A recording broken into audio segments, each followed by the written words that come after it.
Hello everybody, how are you all. So friends, एक बार फिर से आपका बहुत बहुत स्वागत है मेरे चैनल टारगेट बीएड में। सो फ्रेंड्स, आज मैं लेकर आई हूँ एक अलग टॉपिक है। बीएड एग्जैक्टली करिकुलम से लेकर नहीं है, बट एग्जैक्टली बीएड है क्या, ये उन लोगों के लिए जो लोग बीएड नहीं कर रहे हैं लेकिन करना चाहते हैं, जिनको नहीं मालूम है कैसे करना है, कहाँ से करना है, एलिजिबिलिटी क्या है, वो कर सकते हैं नहीं कर सकते, ड्यूरेशन कितना है, फ़ीस स्ट्रक्चर क्या है, प्रोसीजर क्या है, एंट्रेंस टेस्ट है या मेरिट बेस पे है, और अभी रिसेंटली कुछ कुछ चेंजेस भी हुए हैं तो क्या चेंजेस हैं, और उसके बाद जॉब कैसे मिलेगी, एग्ज़ाम कौन सा देना है। तो बहुत सारे इतने एन नंबर ऑफ़ क्वेश्चंस हैं। कुछ लोगों ने मुझे कमेंट करके भी कहा था कि थोड़ा सा इसके बारे में बताइए। तो चलिए आइए जल्दी से स्टार्ट करते हैं बिना कोई टाइम वेस्ट किए हुए। Let's start.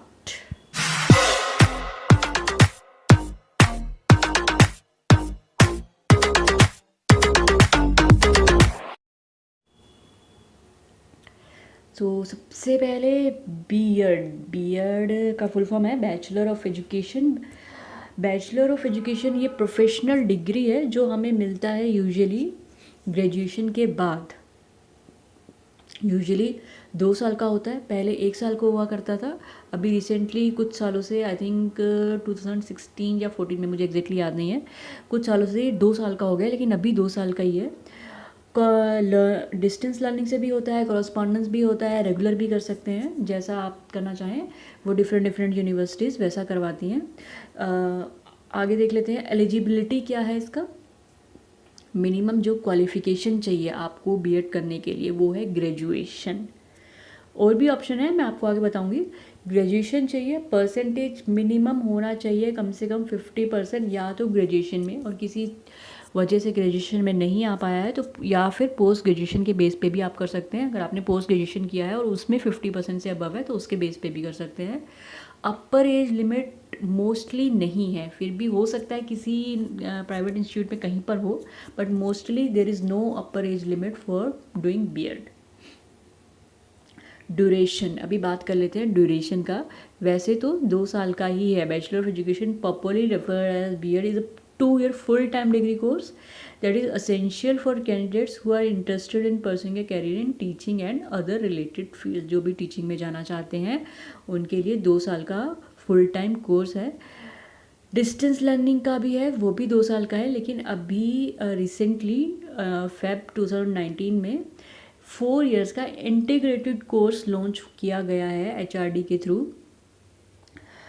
वो आप +2 के बाद कर सकते हैं, मतलब 12th के बाद, इंटर के बाद आप ये 4 year का बीएड कोर्स कर सकते हैं।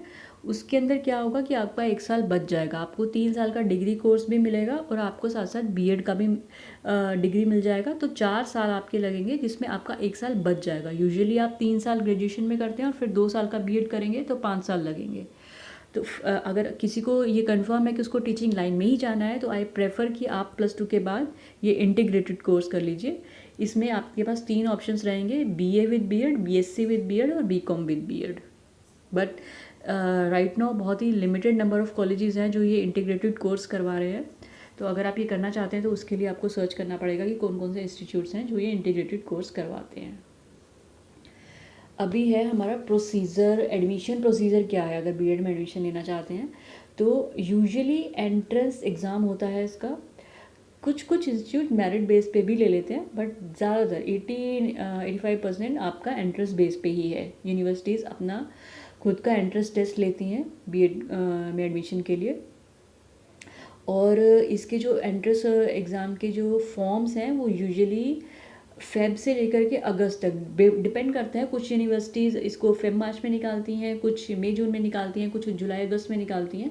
तो आप जहाँ भी जिस भी यूनिवर्सिटी से करना चाहते हैं, जिस भी इंस्टीट्यूट से करना चाहते हैं, आपको उसमें जाके उसकी साइट में जाके सर्च करना पड़ेगा कि बीएड के फॉर्म्स कब निकलेंगे।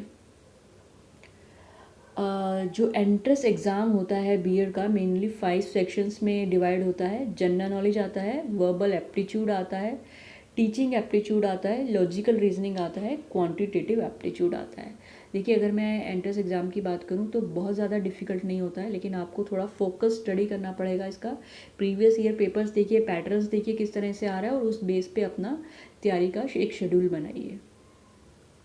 उसके बारे में भी हम बाद में डिटेल में बात करेंगे।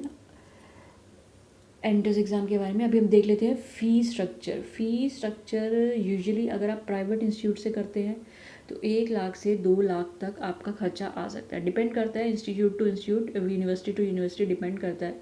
गवर्नमेंट यूनिवर्सिटी इंस्टीट्यूट से करते हैं तो 30,000 टू 60,000 के बीच में आपका खर्चा आ सकता है। ऑल्सो ये थोड़ा कम ज़्यादा हो सकता है, वो डिपेंड करता है आप कहाँ से करना चाहते हैं।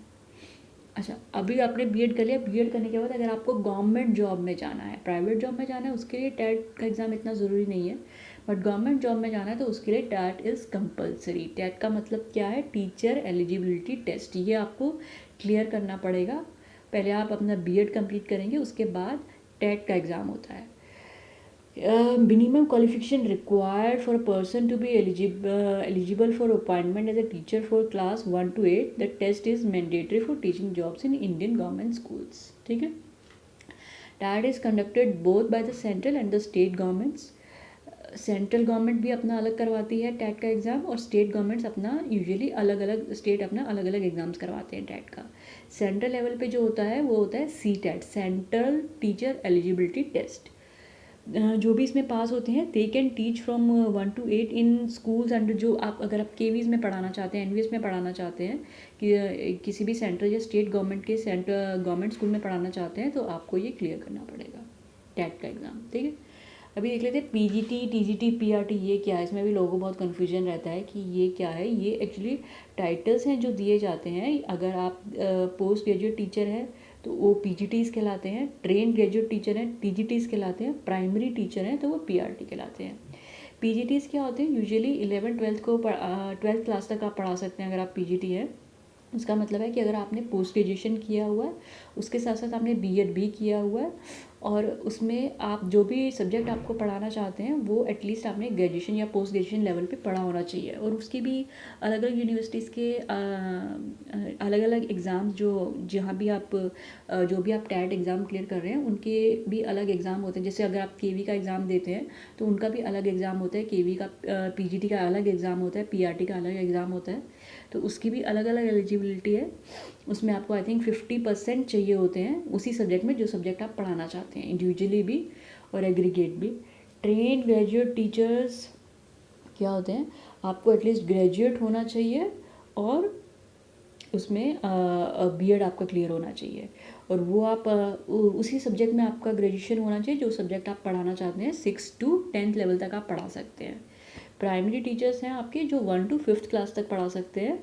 वो उसके लिए या तो आपने +2 के बाद कोई डिप्लोमा इन एलिमेंट्री टीचिंग का कोर्स किया हो, या फिर ग्रेजुएशन किया हो और साथ साथ आपने बीएड किया हो, तो आप 1st to 5th पढ़ा सकते हैं।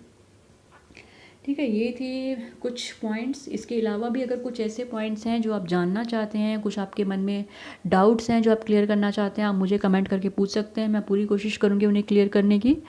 So thank you so much for watching, have a nice day. And किसी ने अगर सब्सक्राइब नहीं किया है, जो लोग देख रहे हैं, तो प्लीज़ चैनल को सब्सक्राइब कर लीजिए। और भी बहुत सारी इंफॉर्मेटिव वीडियोज़ मैं लेकर आने वाली हूँ। So good bye for now, thank you so much, have a nice day.